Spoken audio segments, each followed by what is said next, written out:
mengatakan bahwa martabat satu bangsa itu dihormati dan dihargai bukan karena agama. Lalu dia mengulangi bukan karena agamanya.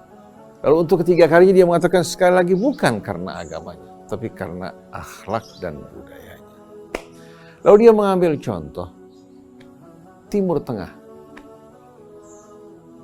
Mengambil contoh dari kehidupan bangsa Arab. Dia mengatakan bahwasannya di Timur Tengah agama mereka benar.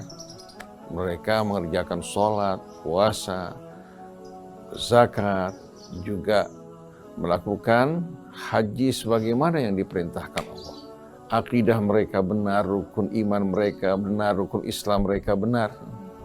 Tapi lihat coba contoh bagaimana mereka berpuluh-puluh tahun berperang, menumpahkan darah.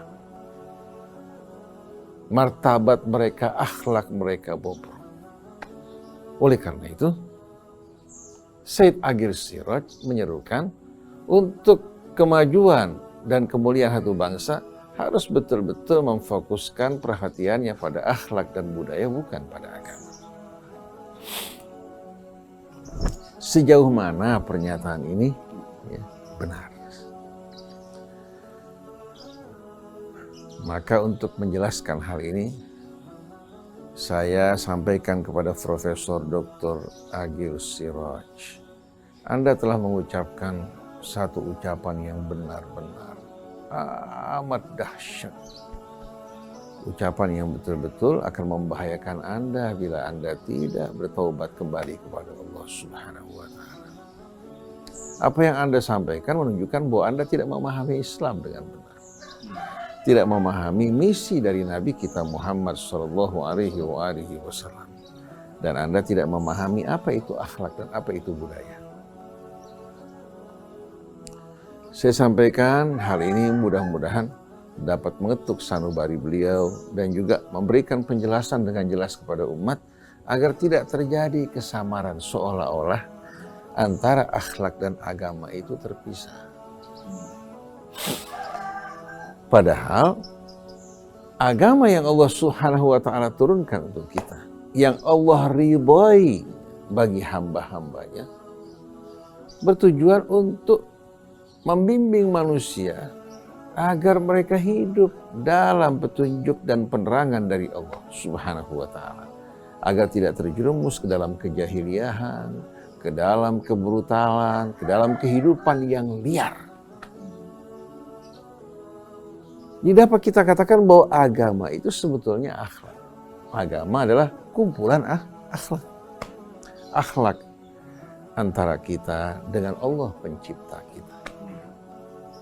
Mengajarkan kita berakhlak baik dan mulia dengan Allah Subhanahu wa Ta'ala sebagai pencipta kita yang telah melimpahkan nikmat karunia-Nya atas kita. Bagaimana sewajibnya seorang hamba di hadapan Tuhan. Dia menciptakan kita tanpa sekutu, Dia melimpahkan rezeki dan karunia yang tidak terhingga. Dia yang Maha Pengasih lagi Maha Penyayang. Apa sewajibnya atas kita semua sebagai hamba-hambanya? Allah berikan petunjuk. Allah berikan bimbingan agar kita tidak menempuh jalan yang salah. Itu dengan jalan kita beribadah kepada Allah, tidak mempersekutukan Allah dengan selainnya. Kemudian kita menghargai bimbingan-bimbingan dan petunjuk yang datang dari Allah yang penuh dengan kebijaksanaan atas dasar ilmu. Demikian pula membawa penerangan penjelasan bagi kita yang sejelas-jelasnya. Bimbingan petunjuknya bukan hanya sekedar petunjuk dan cahaya, tapi juga rahmat dan syifa sebagai penyembuh bagi berbagai macam penyakit yang terdapat dalam jiwa kita yang dapat merusak akhlak kita. Kenapa kita harus mengikuti bimbingan dan petunjuk Allah Subhanahu wa Ta'ala? Karena tidak ada petunjuk yang sebaik petunjuk Allah. Petunjuk Allah telah terbukti kebenarannya. Saksikan bagaimana alam raya dan seluruh isinya dibangun oleh Allah, ditata dengan penuh keseimbangan dan keharmonian. Begitu pula tubuh kita sehat dan baik pada saat dalam keadaan penuh keseimbangan dan keharmonian. Dan dia mengalami penyakit atau mengalami gangguan di saat keseimbangannya rusak. Keseimbangan datang dari Allah, kebaikan datang dari Allah. Sedangkan datangnya penyakit disebabkan karena perilaku manusia yang merusak keseimbangan diri. Saya ingin bertanya kepada Profesor Dr. Said Agil Siraj, juga kepada ikhwan dan akhwat yang lain. Apakah Anda siap untuk menggantikan hukum Allah Subhanahu wa Ta'ala?